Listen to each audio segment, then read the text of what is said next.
Assalamu alaikum wa rahmatullahi wa barakatuh. Bonjour, bonsoir. Allahumma salli ala Muhammadin wa ali Muhammad.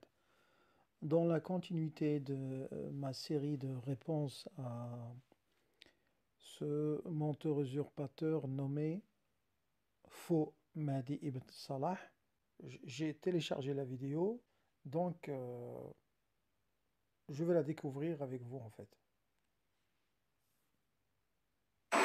Assalamu alaikum wa rahmatullahi ta'ala wa barakatuh. Alors dans le prolongement de ma série sur le coranisme, je vais parler dans cette présente vidéo de l'une des ruses de Satan pour déformer, falsifier l'islam. Lui qui travaille corps et âme avec ses acolytes pour justement détruire notre religion. Cela étant, avant de commencer, je vais vous parler d'un exercice. Cet exercice où il y a une série d'individus, où le premier est censé répéter une histoire au second, le second répéter la même histoire au troisième, et ainsi de suite. Et on se rend compte, à la fin de l'exercice, que l'individu qui se situe à la fin de la chaîne a une histoire totalement différente de celle du premier individu, alors qu'ils étaient tous censés répéter la même histoire. Ceci tend à montrer que l'être humain est disposé à déformer, à entacher d'une interprétation personnelle les événements. C'est vrai qu'il y a des gens qui font tout pour changer et modifier par exemple un message. Le premier va le répéter comme il l'a entendu, le deuxième certainement comme le premier. Au fur et à mesure qu'on avance, elle va être modifiée. Pourquoi? Parce que apparemment, selon Ibn Salah, il y a des gens qui essayent de modifier la vérité, la réalité. Oui, ça on le sait. Mais comme lorsqu'on choisit les rapporteurs qui sont dignes de confiance. Qu'est-ce que ça veut dire? Ça veut dire, donnons un exemple. Vous avez un journal, par exemple, on ne va pas citer son nom, qui fait travailler avec lui des journalistes. Eh ben, pour avoir la légitimité, eh ben, je crois que le patron de cette boîte, il ne va pas engager des gens qui ne sont pas dignes de, on va dire, de porter ou de colporter l'information comme elle se doit. Ça veut dire comme elle est textuellement. Pourquoi? Par souci de transparence, par souci professionnel, par souci de ne pas, je veux dire, être critiqué par les adversaires, par les gens, par exemple, qui écoutent ou qui lisent, par exemple, ce journal, etc., etc. Là, quand on parle, par exemple, de la religion, on parle du messager, on parle du prophète, on parle de l'envoyé. Cet envoyé qui est censé expliquer le Coran, lorsqu'il va donner son information, son récit, eh ben, son récit, quoique, par exemple, s'il le donne, et certainement s'il le donne dans une mosquée ou bien dans une place publique, il y a des gens qui vont l'écouter. Il y a des gens qui vont transmettre sa parole, certainement, il y en a qui vont modifier. Mais là, c'est pas le souci. Le souci, Ibn Salah, toi, tes semblables, les salafistes, les musulmans, les coranistes qui ont tout mélangé, qui ont généralisé, qui sont en fait en train de patauger dans plusieurs sujets. Selon la vision de Ahl al-Bayt que vous ignorez, que vous négligez, que vous marginalisez, que vous ne voulez pas savoir de quoi il s'agit, elle vous dit ceci. La tâche prophétique n'a rien à voir avec ta tâche à toi, ni la sienne, ni la mienne. Ça veut dire, le prophète Mohammed, en l'occurrence, lorsqu'il veut que son récit soit transmis comme ça doit être, mot par mot, il a intérêt à choisir les bons rapporteurs. Ça veut dire les gens dignes de confiance. Comme toi, Ibn Salah, lorsque tu veux donner de l'argent ou d'envoyer de l'argent à quelqu'un de ta famille, tu ne vas pas le donner à quelqu'un qui n'est pas digne de ta confiance. Certainement, tu le fais soit par un moyen qui est fiable. Eh bien, ça, c'est au niveau de ta vie à toi, au niveau matériel. Moi, je te parle de niveau prophétique. Ce n'est pas la même chose. Alors, ton exemple à toi, tu peux te le garder. Et ça colle pas avec ce que Allah veut. L'affaire divine, c'est une autre. Quand Allah il choisit ses prophètes, il ne choisit pas des bras cassés. Eh bien, le prophète, il ne sort pas de cette tradition divine, de cette sunna divine. qui est tout simplement pour faire respecter ce message, pour que ce message soit transmis, ben, il faut compter sur des bons, pas sur des hypocrites. Ceci fait partie de la nature humaine. Et Satan sait très bien cela. Oui, Satan sait très bien cela, mais tu dois dire aussi que tu oublies. C'est que dans ce Coran, Allah y fait exception. Le diable en question, lorsqu'il influence la majorité des gens, tu dis c'est la nature humaine. Non, la nature humaine, elle n'est pas mauvaise en soi. La nature humaine, elle est très très bonne. Elle est bonne comme le Créateur, gloire à lui. Mais les circonstances font que cette nature soit modifiée. Et tu dois faire la différence entre la création et après la naissance. Ce n'est pas la même chose. Mais Allah dans le Coran, qu'est-ce qu'il te dit, Ibn Salah? Il te dit qu'il y a des exceptions. Illa ibadi al-mukhlasin. Tu peux influencer autant que tu veux. Certainement, tu ne vas pas y arriver à influencer mes serviteurs les plus rapprochés. Donc tu dois faire la différence en appliquant les principes coraniques. C'est pourquoi de deux choses l'une pour Satan, s'il tient à falsifier l'islam, ou bien il va travailler à ce que la révélation soit entachée d'une interprétation humaine, ou bien il va travailler à casser, à briser la chaîne de transmission. Je te pose la question. Je sais en quoi tu veux venir. Tu veux dire que les coranistes, ils veulent interpréter le Coran à leur manière, alors que le Coran, c'est le prophète qui doit l'expliquer. Je suis tout à fait d'accord avec toi. Mais ce que tu oublies, c'est que tes ouvrages à toi, ils ont présenté le prophète comme quelqu'un qui est comme toi. Tu l'as dit dans la première, et j'espère, enfin, certainement tu t'intéresses pas à mes vidéos, mais c'est pas ça le but. Le but, c'est que il faut avertir à notre public, il faut aussi enseigner et partager certainement avec d'autres frères, et s'il y a des sœurs aussi, les informations. Ce que tu oublies, c'est que tes ouvrages à toi et ta croyance à toi, elle voit le prophète Mohammed comme monsieur tout le monde. La seule différence, c'est qu'il a transmis un Coran. Tout simplement. Vous, à la différence des coranistes, vous voyez le prophète comme un facteur. Eux, ils le négligent, certainement, c'est une certitude, c'est une vérité. Mais toi et tes semblables, vous avez pris le prophète comme un être humain ordinaire. Je te pose la question. Les exégètes, les mufassirines, tes savants à toi sur lesquels tu te bases, ils n'ont pas essayé d'interpréter le Coran. Ils se sont proto-proclamés mufassiroun, ça veut dire ceux qui interprètent, ceux qui expliquent le Coran.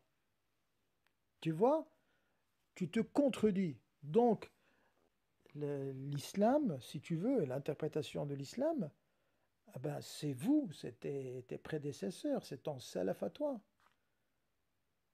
Qui a transmis des narrations et des soi-disant récits qui ont été attribués au prophète alors que ce dernier, il n'a rien à voir avec ça, bien entendu. Il est tout à fait innocent de beaucoup, beaucoup, beaucoup de récits que, sur base de ces récits, vous avez fait votre dogme.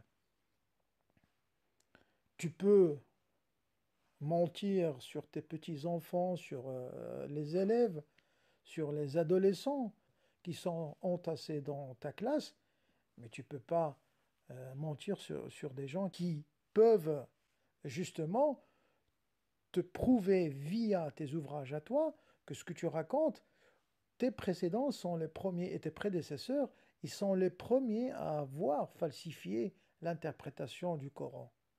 Je te donne un exemple, Ibn Salah. Dans votre croyance, vous dites que le Coran, il a été lu, euh, on va dire la version officielle chez vous, c'est 7 lectures. Vous avez 7 lectures. Or, quand on lit un peu vos ouvrages, vous en avez plus que 23 lectures, plus ou moins une trentaine. Mais officiellement 7. Je te pose la question. Quand vous lisez un mot dans le Coran, 7 fois différemment, ça donne pas cette interprétation différente? Certainement. Donc tu vois, quand tu dis que Satan a influencé certaines personnes pour justement modifier le message, ben, il ne faut pas d'abord commencer par les coranistes ou bien par d'autres groupes, parce que vous en êtes, mais vraiment, vraiment, vraiment, vous êtes coupable. Vous êtes les premiers responsables à avoir modifié la parole d'Allah. Et encore, cette histoire de Nasikh wal Mansour, l'abroger des versets qui ont été, on va dire, modifiés dans leur sens, alors que le sens a été interprété par le prophète et que d'autres compagnons ont répété la même signification qui a été rapportée par le prophète et malheureusement ils ont été considérés comme le parti opposant à ce qu'on appelle les califes orthodoxes, à savoir Abu Bakr, Omar et Othman. Si tu veux, on peut ouvrir ce sujet. Mais là, quand tu prononces des phrases comme ça, il faut savoir à quoi d'autres personnes qui sont averties, comment ils vont te répondre. Faussé. Parce qu'on peut, quand il y a un trou au sein de la chaîne de transmission, introduire ce que l'on veut par l'entremise de cette faille-là, de cette brèche-là. Combien, mais combien même, il y a des récits dans votre rayon, on va dire, de hadith, qui manquent.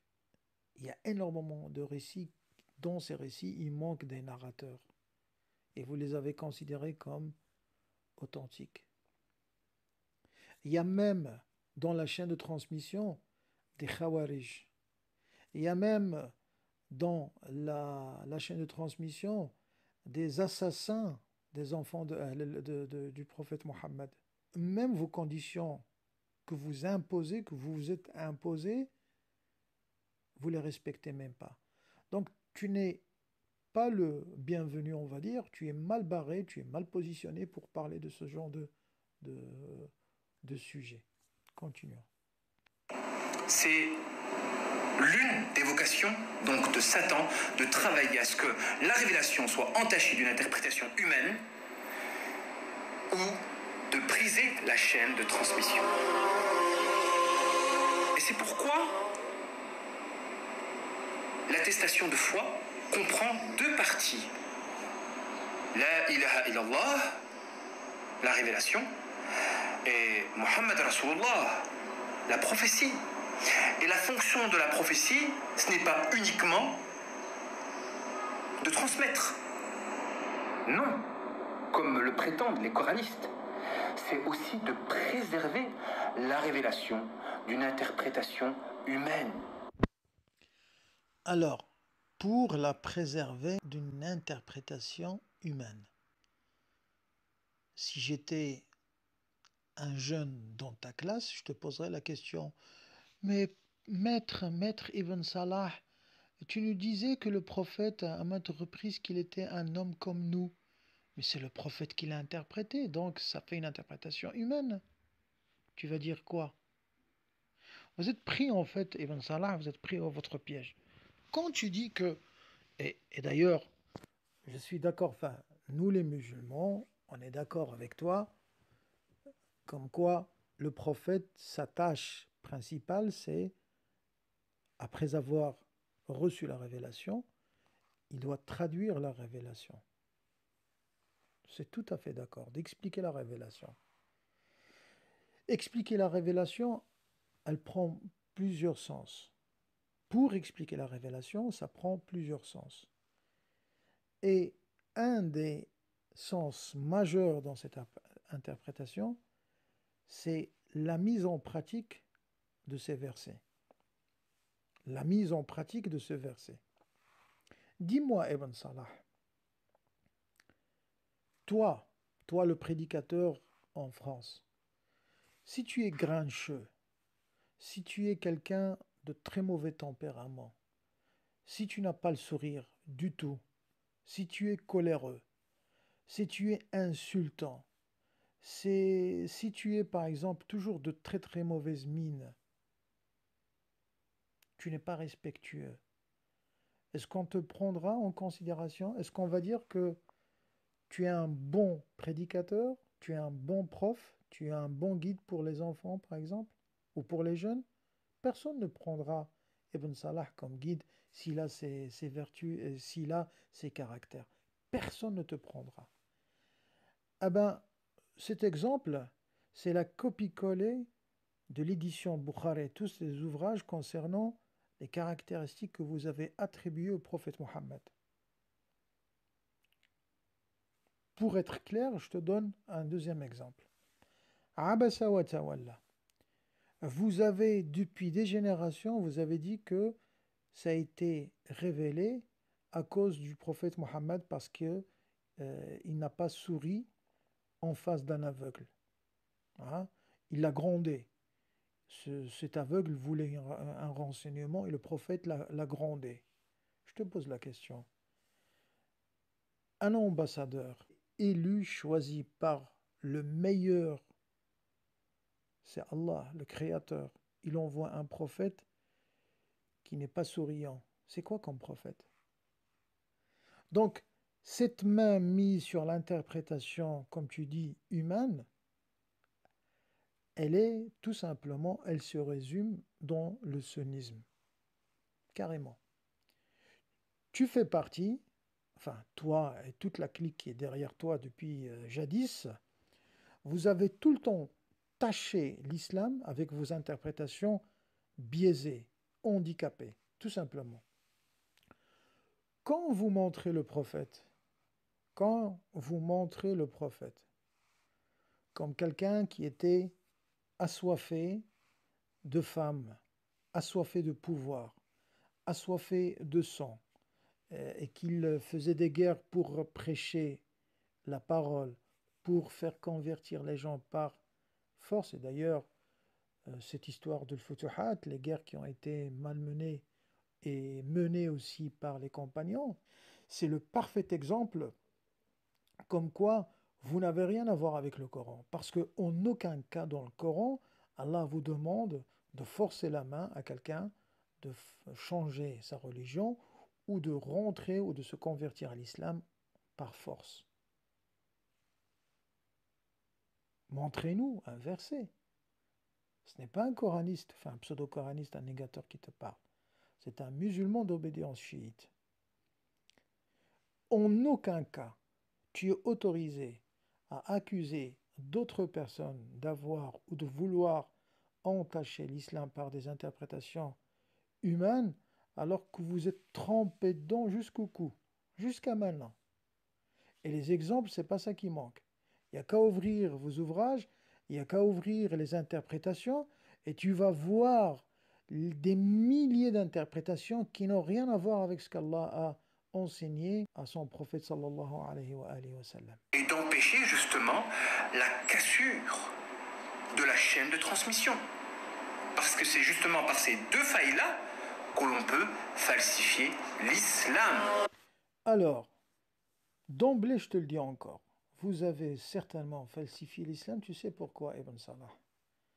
Parce que dans votre profonde croyance, quand vous déclarez dans vos prêches, dans vos conférences, dans vos séminaires, à travers les ouvrages, que la compilation des récits a commencé grâce à l'ordre qui a été prononcé par Omar ibn Abdel Aziz, le 5e calife, ou le 5e gouverneur, j'ai envie de dire, je te pose la question. Plus de 2 siècles et demi, ce n'est pas une cassure entre le prophète et la chaîne manquante, ou si tu veux la pièce manquante dans cette chaîne, qui a duré pendant plus de 2 siècles et demi. C'est à toi de répondre. Nous, on a la réponse. Nous, autant que partisans de Ahl al-Bayt, on te le dit, mais à haute voix, mais d'une parole ferme. Nous, on a la réponse. Et tu vas l'entendre dans les prochaines vidéos. Mais pour l'instant, tu viens de prouver à travers tes propos que ce que tu racontes, c'est du blablatage. Ça veut dire que tu n'es pas conscient que tes propos, mais effacent tout ce que tes savants et tes historiens ont dit auparavant. S'il y a une pierre qui manque à l'édifice, tout l'édifice tombe. Pendant 2 siècles et demi, elle était où cette chaîne de transmission? Et à titre illustratif, nous avons le chiisme, par exemple, qui ont instauré le culte, le culte de l'insulte des compagnons. Alors, je te coupe, avec ta permission, bien entendu, hein, tu seras tout le temps coupé, malgré toi. Pourquoi? Parce que la connerie, elle est insupportable. À chaque fois que tu veux parler du coranisme, enfin des pseudo-coranistes, tu ramènes ta fraise vers les chiites. Si c'est un manque d'arguments et tu veux combler ton vide, je te comprends. Mais prépare-toi à nos réponses. Les chiites, ils n'ont jamais, ils ne feront jamais l'insulte des compagnons comme culte. Leur culte, c'est le monothéisme que vous ignorez totalement. Et on y viendra, Inch'Allah, sur ce monothéisme d'anthropomorphiste que vous êtes. Alors, le tawhid, le monothéisme, an-nubuwa, la prophétie, al-imama, donc l'imama, al-adl, la justice, al-ma'ad, c'est le jour du jugement. Mais dire qu'on a fait de l'insulte des compagnons un culte, tu te trompes. Pourquoi? Parce que déjà, un musulman, et de surcroît un croyant, il n'insulte pas. Parce que dans vos ouvrages à vous, malgré que vous n'appliquez pas ce récit, le prophète a dit que le musulman n'est pas insultant. Il n'insulte pas, il n'injure pas, etc. Enfin, il y a d'autres paroles du prophète. Mais ce que j'essaie de te dire par là, c'est que pour vous, insulter, c'est quoi? C'est en fait critiquer. Lorsqu'on vous critique, enfin pas vous, lorsqu'on critique les actions qui ont été entreprises par certains compagnons, alors là, vous changez complètement quand vous avez l'art de modifier les paroles et de les travestir, de les falsifier. La preuve, c'est que tu viens de le faire. Nous, on n'insulte personne. C'est qu'on fait sortir les conneries et les atrocités et les massacres qui ont été perpétrés par des compagnons. Et quand tu dis que tous les compagnons, tu mens. Et Allah maudit, la'natullahi ala al-kadhib, qu'Allah maudisse le menteur. Lorsque tu dis que tous les compagnons, tu sais qu'il y a des compagnons par centaines qui sont respectés, mais ils sont respectés par les chiites.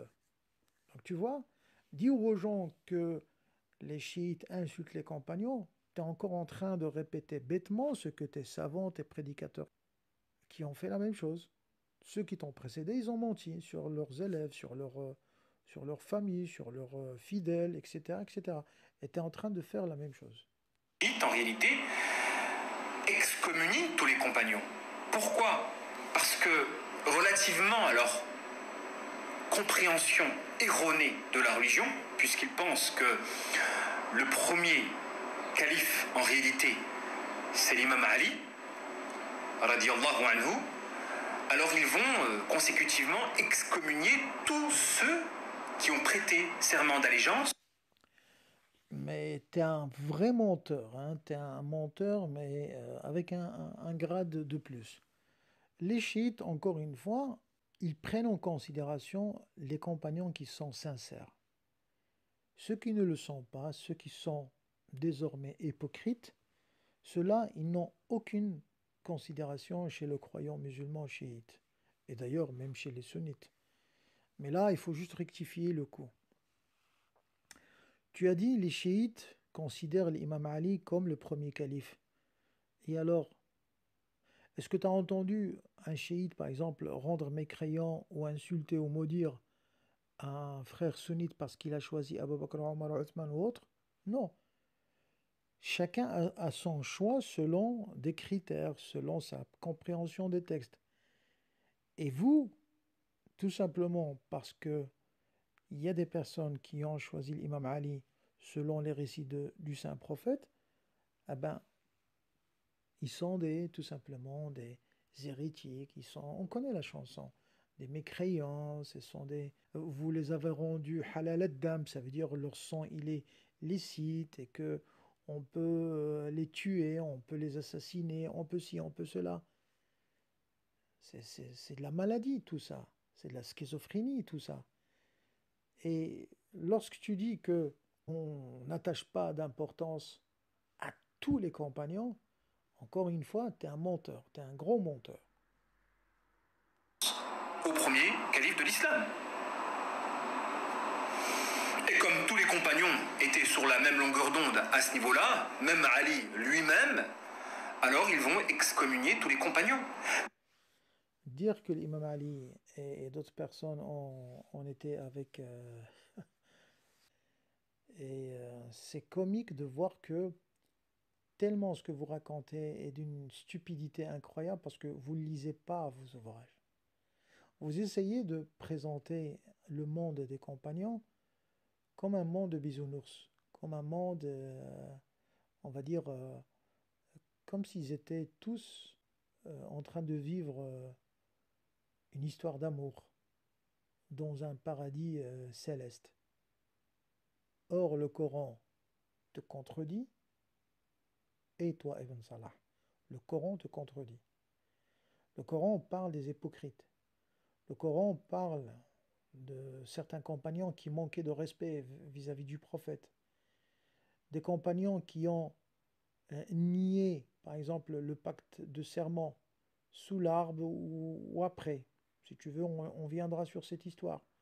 Il y a des versets, ayatun muhkama, des versets qui sont là à vous démasquer, il y a démasqué vos mensonges, et vous essayez, et encore, ton histoire à toi, les ouvrages de l'histoire, que ce soit Tabari, que ce soit Ibn al-Athir, que ce soit Tarikh Dimashq, que ce soit tous les ouvrages historiques sans exception, lorsqu'ils montrent des assassinats qui ont été complotés, et comme quoi c'était des djinns qui assassinaient des compagnons, c'est pour se foutre du monde, comme on dit.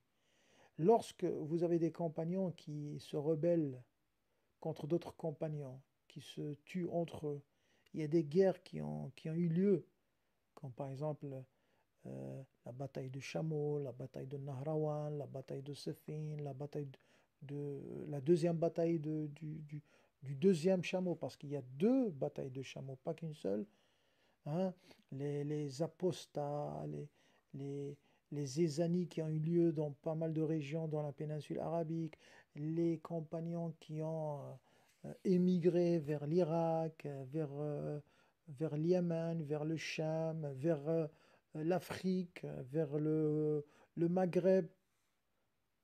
Tout ceci, vous allez me dire que ça n'a pas eu lieu. Les insultes qui ont été rapportées par plusieurs compagnons et qui sont dans vos ouvrages, que ce soit dans le Bukhari, votre deuxième Coran, j'ai envie de dire, dans le Sahih Muslim, votre troisième Coran, j'ai envie de dire, et d'autres ouvrages. Vous avez tellement de Corans d'après, hein, parce que tout est Sahih. Il n'y a rien de Sahih. Tout est authentique chez vous, mais il n'y a rien d'authentique. Mais quand tu essayes d'accuser les chiites pour te faire un pan sur le dos des chiites, pour arriver un peu à casser du sucre sur les coranistes, il faut être juste avec tout le monde. Mais je vois très très bien que tu es en manque d'arguments et tu essayes voilà, de meubler à ta manière. Mais c'est fini tout ce temps. Le temps d'essayer de mentir. Tu peux mentir sur des cadavres, sur des gens qui sont morts. Mais tant que les musulmans chiites ils sont vivants, tu peux voir un peu ce qui se passe dans votre monde, entre parenthèses sunnites. Il y a énormément de personnalités, des savants, des chercheurs, des sunnites libres qui se convertissent au chiisme parce que ils en ont marre de vos salades, ils en ont marre de vos mensonges, ils en ont marre aussi des falsifications des historiens, des, des mufassirines qui ont fait tout pour camoufler, hein, la vérité, alors que la vérité, elle est éclatante. Mais dans l'excommunication de tous les compagnons, qu'est-ce qu'il y a en réalité? Quelle est la doctrine qu'il y a derrière quand on excommunie tous les compagnons? On s'attaque en réalité en la personne du prophète lui-même. Mais imbécile que tu es, on s'en fout carrément de tous tes compagnons à toi.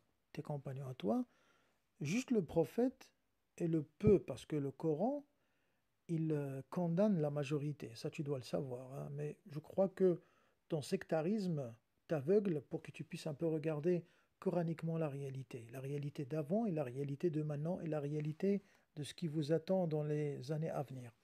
Je m'explique. Que le prophète soit tout seul, avec peu de croyants sincères qui ont été avec lui, et on prend les Ahlul Bayt, ça nous suffit, nous, comme musulmans. Pourquoi? Parce que on fait abstraction des chiites. Et je vais te rajouter un peu pour me faire un peu plus enfin dire, je rigole bien entendu, des amis coranistes, pseudo-coranistes, on les met de côté eux aussi. Et on vous laisse juste vous, juste vous. Vous avez le Coran, vous avez le prophète, vous avez tous les prophètes, vous avez les prophètes bis. Hein.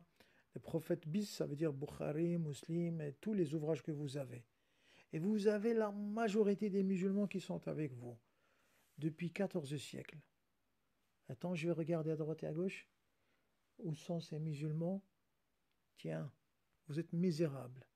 Vous êtes, vous êtes les derniers des derniers. Vous êtes la traînée des traînés. Vous êtes une Ummah qui ne construit pas, qui ne travaille pas, qui est malade, qui n'est pas civilisée, qui est à la traîne.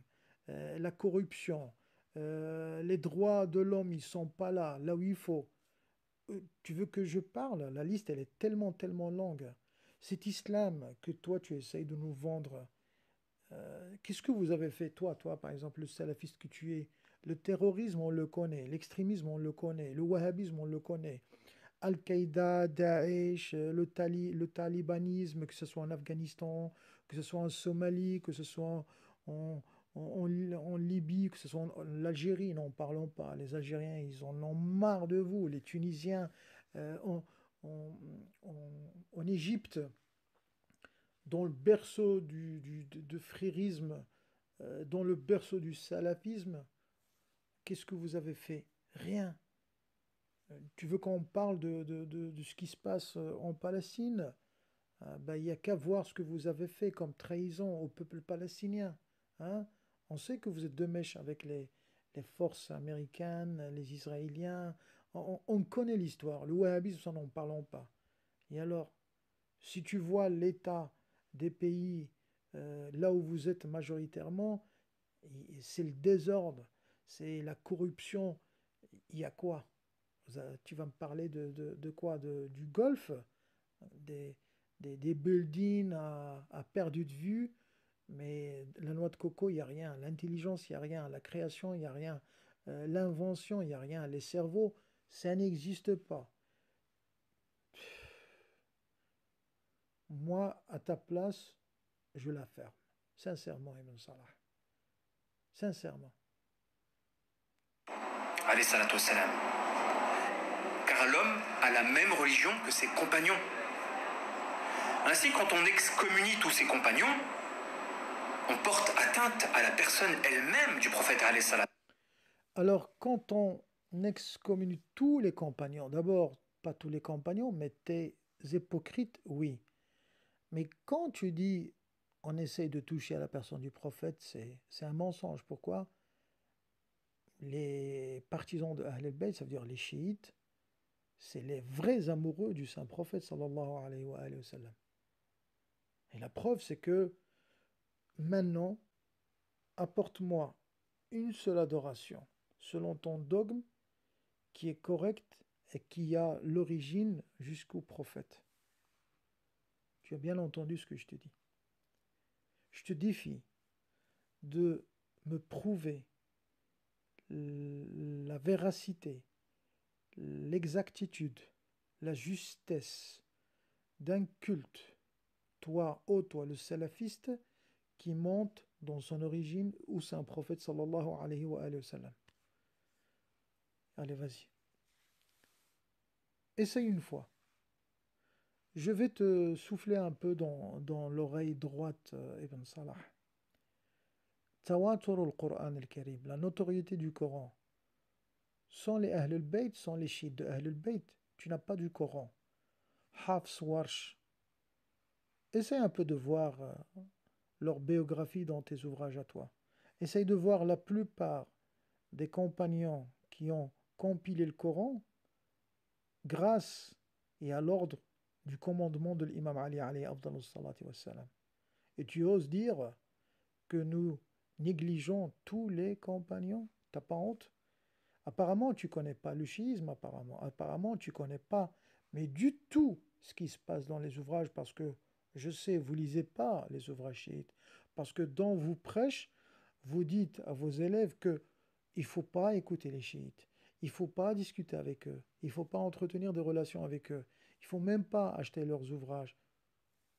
Essaye un peu de sortir de ton sectarisme, essaye un peu de voir l'autre côté de la barrière, essaye un peu, ose un peu, parce que nous, on connaît, mais plus que vous connaissez vos ouvrages.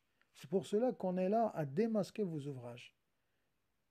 Jusqu'à maintenant, on n'a pas sorti, personnellement, j'ai pas sorti les ouvrages, les scans, les pages, la ligne, l'édition, la parole, etc., etc. Je me ferai un plaisir de le faire.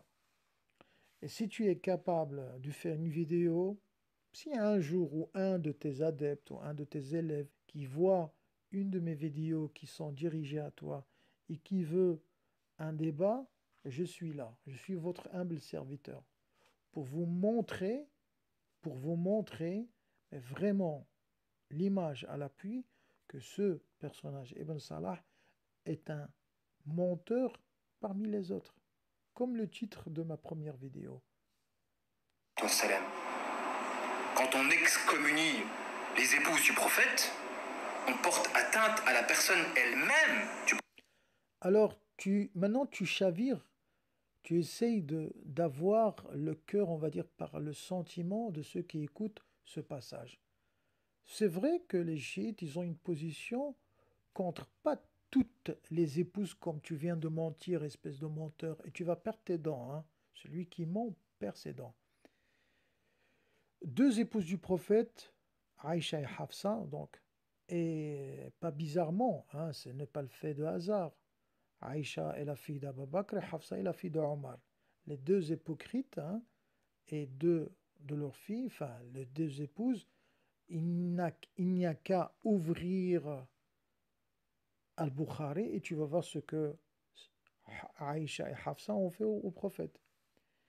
Mais quand vous cassez les oreilles à vos fidèles, toujours Aïcha, Aïcha, Aïcha, Aïcha dans vos discours, il n'y a pas que Aïcha. Et Salama, et les autres, et les autres, et les autres épouses. Le prophète, il en avait combien d'épouses? Il en avait que deux? Tu peux nous parler de Khadija? Tu peux nous parler de Khadija? Tu peux nous faire une vidéo sur Khadija? Allez, une petite demi-heure, allez, 20 minutes de Khadija. Tu peux le faire? Allez, un quart d'heure. Tu peux faire un quart d'heure? C'est un défi. Un quart d'heure, rien que pour Khadija. Tu vois, vous connaissez rien sur les Ahl al-Bayt. Mais Aïcha, vous n'arrêtez pas. Pourquoi? Va voir pourquoi. On y viendra, Inch'Allah. Celle qui a insulté le prophète, celle qui défiait le prophète, celle qui a insulté les Ahl al-Bayt. Eh ben, tu vois, tu veux qu'on ouvre tes ouvrages.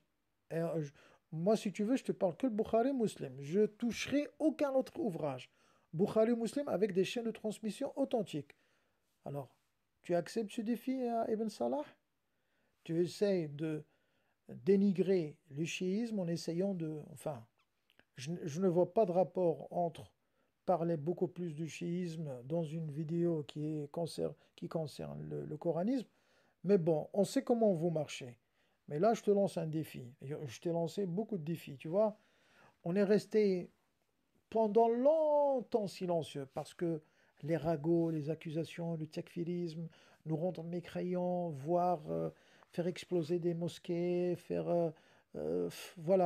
encourager des gens à partir dans des guerres infinies qui sont tout simplement une feuille de route du monde occidental. On connaît les chansons, mais on a décidé de vous répondre, tout simplement.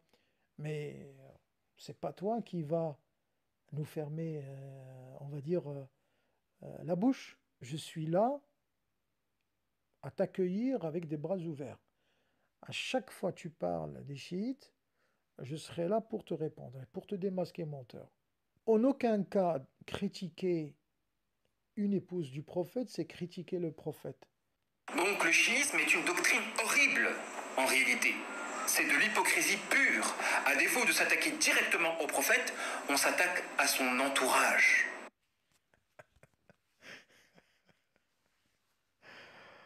C'est- On est horrible, bah tu vois. Ouais, bah, si on est horrible, c'est qu'on vous fait très très peur. Enfin, on fait très peur au salafisme. Écoute, mon garçon, écoute bien. Si dire que le prophète est le meilleur des hommes, c'est horrible, bah, je laisse le soin à ceux et à celles qui écoutent cette vidéo de nous juger. Vous passez le prophète comme un ignare, comme un ignorant, comme un ensorcelé, comme comme un malade sexuel, comme un pédophile, comme un assoiffé de sang, etc., etc. Et quand les musulmans chiites viennent avec des narrations de Ahl al-Bayt, avec des versets, avec la totalité du Coran, pour prouver l'infaillibilité du prophète, le- tout ce que tu veux sur le bon comportement du prophète, pour prouver le bon comportement du prophète, alors on passe pour des horribles. Si par exemple dire que Ahlul Bayt devaient être des imams comme les descendants d'autres prophètes, pas tous bien entendu, ceux qui ont été élus par Allah subhanahu wa ta'ala, à l'époque des Juifs, à l'époque des chrétiens, parce que chaque prophète avait des descendants, avait des, des khulafa, le substituer après sa disparition. Mais bon, c'est votre croyance. Vous pouvez croire ou pas, si vous voulez discuter sur ce sujet, il n'y a aucun problème. Quand vous avez par exemple des chiites qui défendent par exemple des forteresses des musulmans à travers l'histoire, on passe pour des traîtres. La preuve, regardez ce qui se passe au Liban, en Palestine, en Irak, au Yémen, en Syrie. Tous les chiens de guerre, tous les mercenaires de plus de 82, voire 90 pays qui ont envoyé leurs chiens, leurs mercenaires, leurs extrémistes de tous bords, en collaboration avec les militaires de Tsahal, des Israéliens, des Américains et d'autres alliés européens pour faire démonter un gouvernement qui leur tenait tête. Hein. Ça, et vous avez perdu la guerre, hein, et avec tout ce qui se passe dans le monde entier, hein, vous avez fait éclater l'Algérie, vous avez fait des turbulences en Tunisie, en Irak, n'en parlons pas.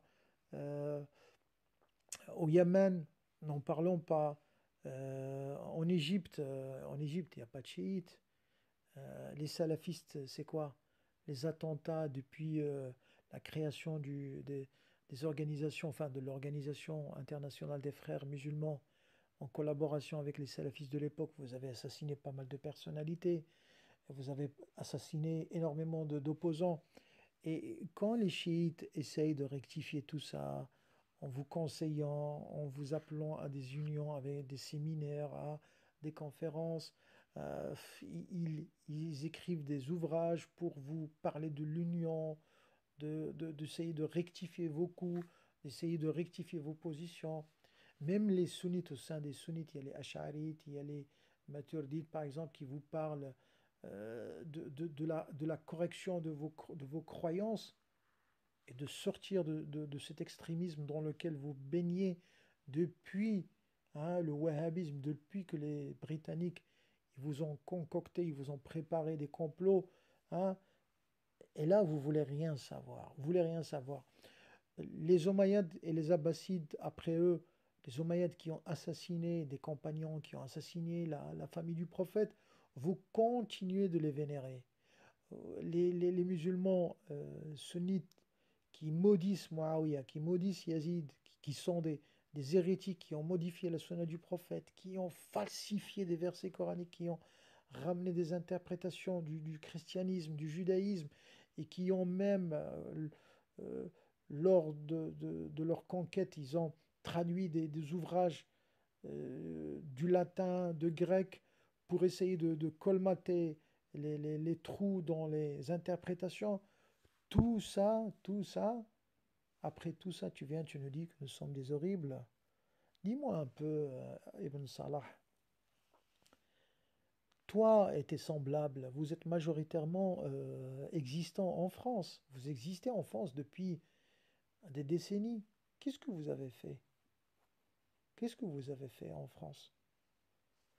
Vous avez fait des Français, des gens qui détestent, pas qu'au passé, même maintenant, qui détestent la religion.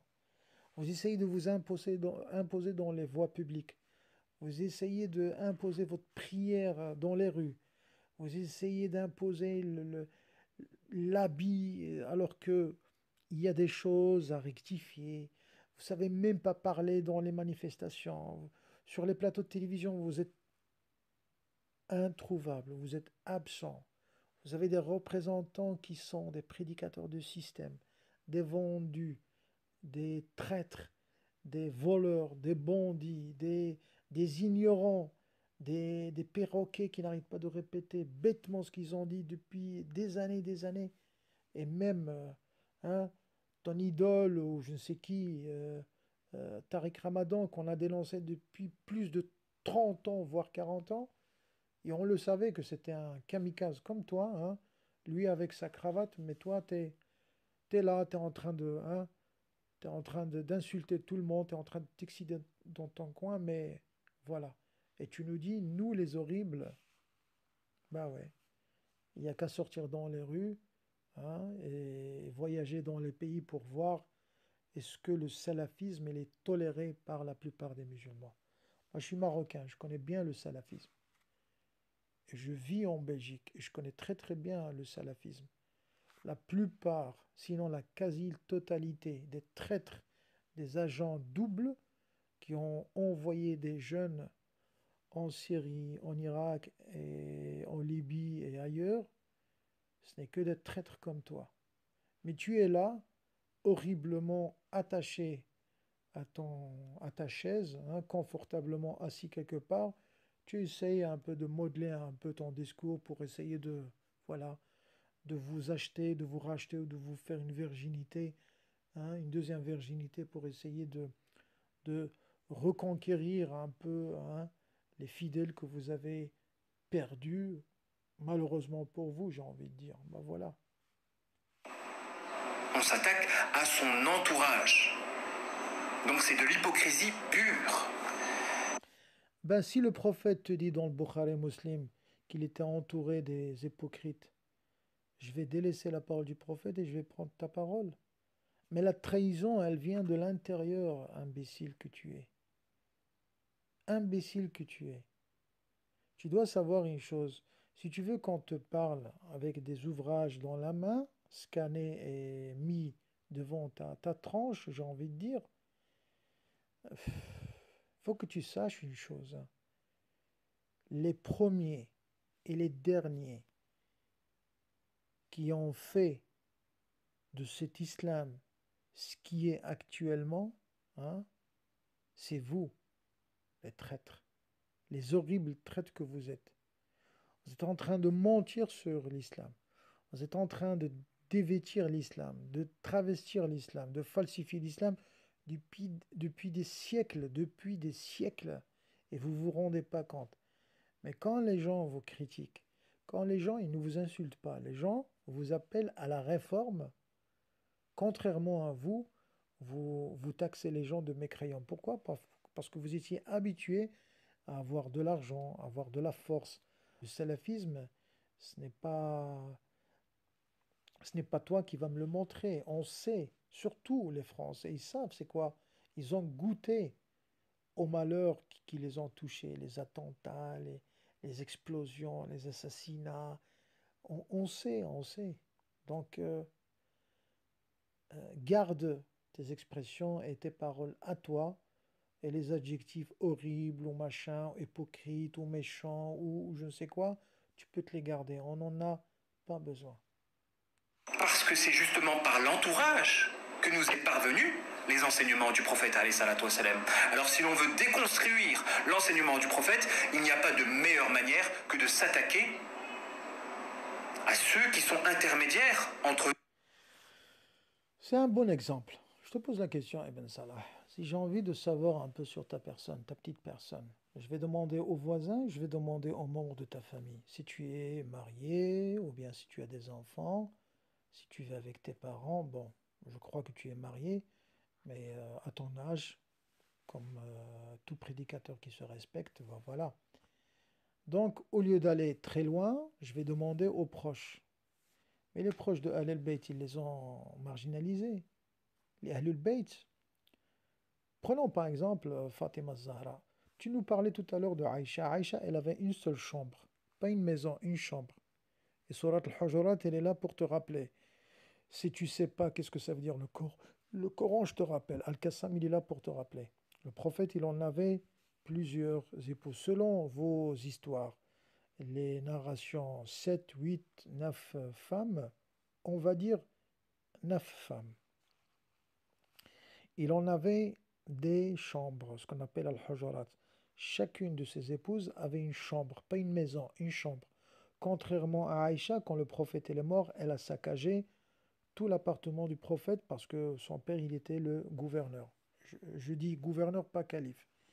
Donc alors, moi j'aimerais bien que tu nous parles un peu de Fatima. Fatima, Zahra, c'est la fille de Khadija alayhi salam. Donc, cette grande dame, elle a vécu avec son père. Elle a vécu avec son père et c'est la femme et c'est la personne, bien entendu avec l'imam Ali, parce que l'imam Ali, il était bercé, il a été éduqué, il a été pris en charge par le prophète. Donc, Fatima et l'imam Ali, on était côte à côte pendant des années. Ils ont connu, c'est les seuls qui ont connu parfaitement bien le prophète. Pourquoi tu leur poses pas la question si tu veux savoir sur le prophète? Hein?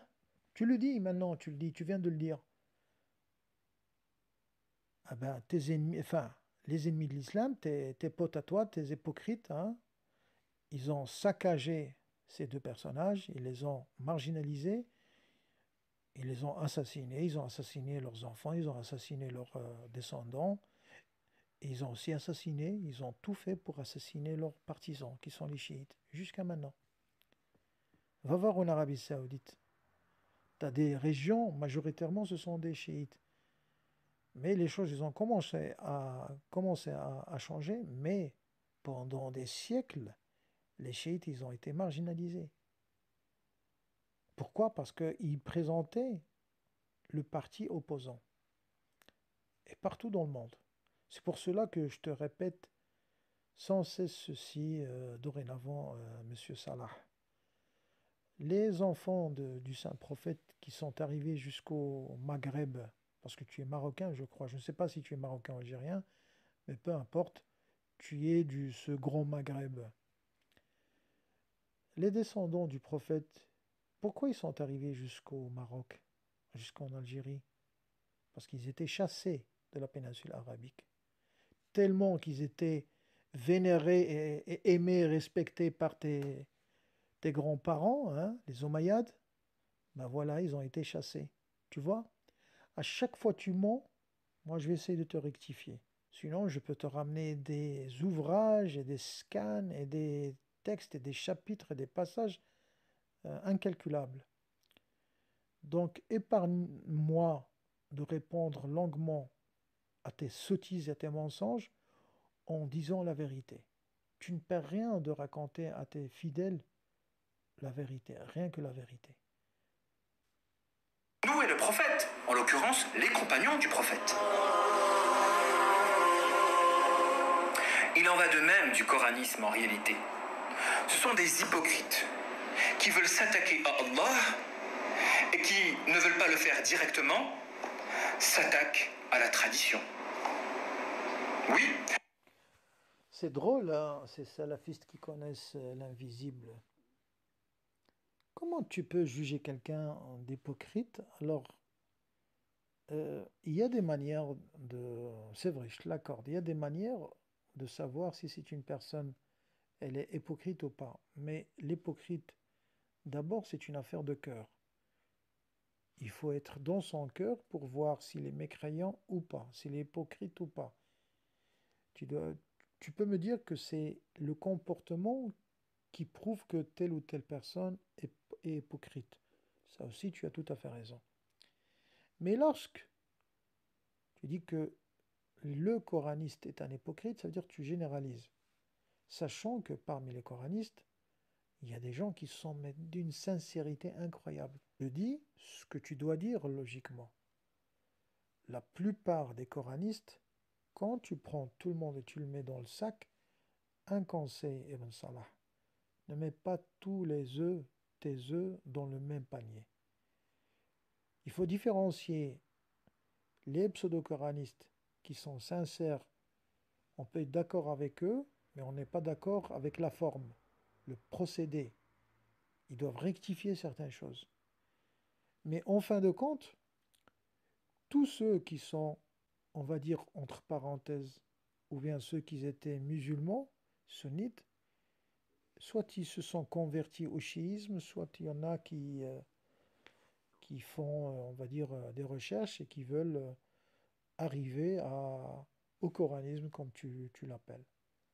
Mais accorde-leur comme quoi c'est à cause de vous, c'est à cause de Bukhari, c'est à cause de votre insuffisance dans l'enseignement que vous, soi-disant, vous enseignez dans vos mosquées. Vos mosquées, c'est un ramassis que de bras cassés.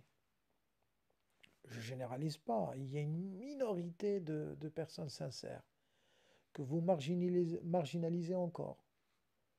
Et je suis convaincu que si tu as monté ton association, c'est parce que tu as été, on va dire, refusé dans une mosquée. Certainement, c'est un conflit d'intérêts entre toi et quelqu'un d'autre dans une mosquée, ou plusieurs personnes. On sait comment ça marche. L'argent, le pouvoir, le statut, la notoriété, voilà. La reconnaissance, on sait. Tu es jeune, tu as de la dynamique, tu as envie d'enseigner, tu as envie de prouver ta personnalité, tu as certainement raison ou pas raison, je ne sais pas. Je n'ai pas ton CV devant mes yeux, je ne te connais pas. Je veux dire, on sait comment ça marche. Et dans la plupart des mosquées en France, comme ailleurs, dans d'autres pays, ben, il n'y a pas de, il n'y a pas de, je veux dire, bon, les choses, heureusement, les choses ont commencé à changer, heureusement, grâce à Allah, louange à Allah. Mais je veux dire, les mosquées, surtout de tendance salafiste, on voit ce qui se passe à l'intérieur de ces mosquées. Les conflits d'intérêts, l'argent, la médisance et surtout la trahison et les rapports qui sont euh, continuellement envoyés vers les, les bureaux de renseignement, des services de renseignement de tous bords. On connaît la chanson, on connaît la chanson. Vous avez plus l'allégeance à ceux qui vous donnent de l'argent, et je parle bien de l'argent qui vient de l'extérieur, hein, à les mouvances wahhabites certainement émanantes du royaume saoudien. On connaît l'histoire. Dire le contraire, c'est tout à fait un mensonge flagrant. Et si tu n'es pas salafiste wahhabite, tu es certainement un frériste déguisé en salafiste. Voilà. Ce sont des gens qui veulent s'attaquer en réalité au Coran et qui ne veulent pas le faire directement, s'attaquent indirectement en s'attaquant à la tradition. Et pourquoi ne pas dire ils veulent s'attaquer tout simplement à déglinguer et à casser et à caricaturer toute forme d'adoration en dehors d'Allah subhanahu wa ta'ala. Voilà. J'espère que tu ne penses pas que je suis un coraniste déguisé en chiite. Enfin, les deux pour toi, c'est la même chose, je sais. Mais ils en ont marre des cas comme toi. Tout simplement. Quand vous avez ces ouvrages qu'on les appelle Al-Kutub al-Safra, les livres, les ouvrages jaunes, tellement jaunes, il n'y a rien de transparent à l'intérieur. Ce que vous répétez, toujours les mêmes jugements et les mêmes complications, enfin, les mêmes explications qui ont été rapportées et copiées-collées et plagiées. Parce que, entre nous, la plupart de vos soi-disant savants et mufassirin, ben, ils faisaient quoi? Que copier-coller ce que l'autre a dit auparavant. Il fallait juste un peu remodeler certains textes et juste inventer un titre. Voilà, c'est tout ce qu'il y a. Sinon, vous prenez tous les ouvrages, c'est presque la même chose. Il n'y a rien Il y a rien de spécial. Déjà, autant que salafiste, hein, parce que le- le- la pensée ou le raisonnement, la rationalité, la logique, vous l'avez condamné. Dire le contraire, c'est tout à fait innovant. Et je sais de quoi je parle, parce que dernièrement, avec Mohammed ibn Salman, hein, celui qui essaye de, soi-disant, de se montrer comme quelqu'un qui ramène un peu du réformiste au sein des institutions religieuses dans la péninsule arabique, on sait que c'est un mensonge, on sait que c'est de l'hypocrisie, c'est juste pour essayer d'épater les jeunes, pour essayer de dire que voilà, l'Arabie saoudite n'est plus extrémiste, et qu'on ne condamne pas les gens selon leurs avis politiques, qu'on n'enferme pas les- qu'on n'enferme pas les gens dans des prisons, alors que les prisons ils sont remplies, mais remplies de journalistes, remplies d'écrivaines et d'écrivains, remplis de femmes et de très très jeunes femmes, de jeunes garçons qui n'ont rien fait que exprimer leurs avis politiques ou tout simplement leur avis. Donc tu vois, venir essayer de dire que les autres c'est les horribles et les méchants, que c'est moi le Père Noël là où je suis, personne ne croit au Père Noël. Et tu dois le savoir, le Père Noël est une ordure, une vraie ordure. Puisque la tradition est la concrétisation du Coran. C'est la La tradition prophétique, la concrétisation et la concrétisation du Coran. Tu as tout à fait raison. Mais quelle tradition prophétique? Celle de Bukhari, de Muslim, de Abu Huraira? Le prophète alayhi salatu wassalam était un Coran ambulant, comme le disait notre mère à tous, Aïcha. Ah, je ne crois pas que Aïcha, ta mère, a dit ceci, hein, parce que ça, c'est du plagiat. Si le prophète, il était Qur'an yamshi, ala rijlayh, pose-toi la question, Al-Bukhari qui a ramené des récits hein, authentiques dans le contenu, dans la chaîne de transmission, qui montraient parfaitement Aïcha comme une femme qui insultait le prophète, qui doutait de sa prophétie, qui le malmenait devant ses compagnons, qui cassait par exemple la table de la cuisine devant ses invités, qui le gronda, se faisait une fois bousculé par le prophète après avoir ramassé un coup de poing de la part du prophète, de mentir sur le prophète en présence de son père. Lorsque le prophète il est rentré à la maison, il a demandé à Aïcha de lui ramener à manger. Il lui a dit, il n'y a rien à manger. Il lui a dit, est-ce que tu es sûr, Aïcha? Il lui a dit, par Allah. Et le prophète lui a dit, pourquoi tu jures? Et Abu Bakr il dit au prophète, une croyante ne jure pas. Le prophète répondait, qu'est-ce que tu en sais de sa croyance? Tu veux que je te ramène du Bukhari? Hein? Tu vas enlever tes lunettes, ou bien tu vas changer tes lunettes. Je te le dis. Alors, soit réglo avec nous, enfin nous les chiites, soit on va te démasquer davantage. À toi de voir. Donc en réalité, chez ces coranistes, ne voyez pas des gens qui aiment le Coran. Au contraire, ce sont des gens qui, au profond d'eux-mêmes, dans les profondeurs de leur personne, ils détestent les enseignements du Coran. Ils détestent les enseignements du Coran et ils n'ont pas trouvé d'autre manière pour pouvoir exprimer ce dégoût de s'attaquer à la tradition qui est l'extériorisation, la concrétisation, la pratique en réalité du Coran. Dis-moi un peu, Ibn Salah, selon la croyance sunnite, le prophète ordonna à ne pas écrire ces récits, n'est-ce pas, par crainte de ne pas se mélanger avec le Coran. Dire le contraire, c'est un mensonge, n'est-ce pas? Dans vos ouvrages respectifs, référentiels, vous dites que le prophète empêcha ses compagnons, le prophète ordonna à ses compagnons de ne pas écrire ces récits, sa parole, par crainte de ne pas se mélanger avec la parole d'Allah. Oui ou non? Dire non, c'est tout à fait un mensonge. Hein. Fais attention. Ok. Elle était où sunna explicatif avec tous tes gestes comme ça pour essayer de prouver que vous connaissez des choses. Si vous dites que, si vous croyez que le prophète a interdit l'écriture de ses paroles, normalement, il ne doit pas y avoir de tradition. Alors, ces compagnons qui ont rapporté des récits, soit ils ont désobéi au prophète, soit ils ont inventé des récits.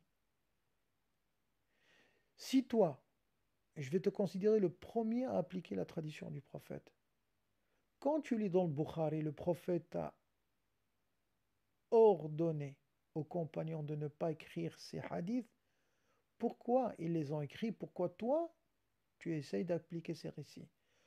Attention, naqilul kufri laysa bikafir. Celui qui rapporte la mécréance n'est pas un mécréant. Ce que je te raconte là, c'est votre croyance. Je suis en train de te parler de ton langage à toi. Ton raisonnement à toi ne tient pas parce que c'est ton raisonnement. Sinon, moi, personnellement, comme tout musulman chiite qui se respecte, nous croyons fermement que le prophète a toujours encouragé les compagnons sincères à écrire ces récits et à protéger ces récits par des narrations béton, béton de chez béton, dur comme fer. Mais vous, à l'encontre de vous, vous dites que le sunnisme, ou enfin la tradition sunnite, les récits sunnites, ont commencé presque 280 à 300 ans après la disparition du prophète. Et dans ces récits, vous apportez comme quoi le prophète ordonna à ne pas écrire ces récits. Donc maintenant, soit vous pétez un plan, soit vous voulez qu'on pète un plan, soit vous fumez, soit vous vous shootez, soit vous êtes des alcooliques anonymes, soit vous êtes des récidivistes, soit vous étiez des alcooliques, vous êtes devenus des musulmans, vous avez mélangé les pinceaux. Quand on lit vos ouvrages, enfin, ceux qui ont l'âme sensible, ils pètent un plan. C'est pour cela qu'il y a des coranistes qui ont décidé de tout lâcher et de s'attacher qu'uniquement qu'au Coran, uniquement qu'au Coran. Donc essaye de comprendre le raisonnement Ibn Salah. Mais à chaque fois, tu entends quelqu'un qui essaye d'avancer le Coran et de favoriser le Coran, tu vas dire, ah, c'est un ennemi. Qu'est-ce que tu en sais? Peut-être qu'il est... Il ne veut en fait que le bien de l'islam. Il ne veut que le bien de l'islam. Est-ce que tu veux rien savoir? Ça, c'est ton problème. Mais à le taxer de mécréant, de l'ennemi, comme quoi il veut détruire l'islam avec des bombes et avec avec une armée. C'est comme si les coranistes ou les chiites, ils avaient derrière eux une armée de milliards de personnes pour faire quoi? Pour, euh, pour vous enlever ce islam couscous merguez? On n'a rien à faire avec l'islam couscous merguez. Tu peux te le garder, hein. L'islam au Chalgomi, l'islam salafiste, l'islam. Il y en a marre de votre islam, franchement. Bon, je termine et on se verra dans les prochaines vidéos, Inch'Allah.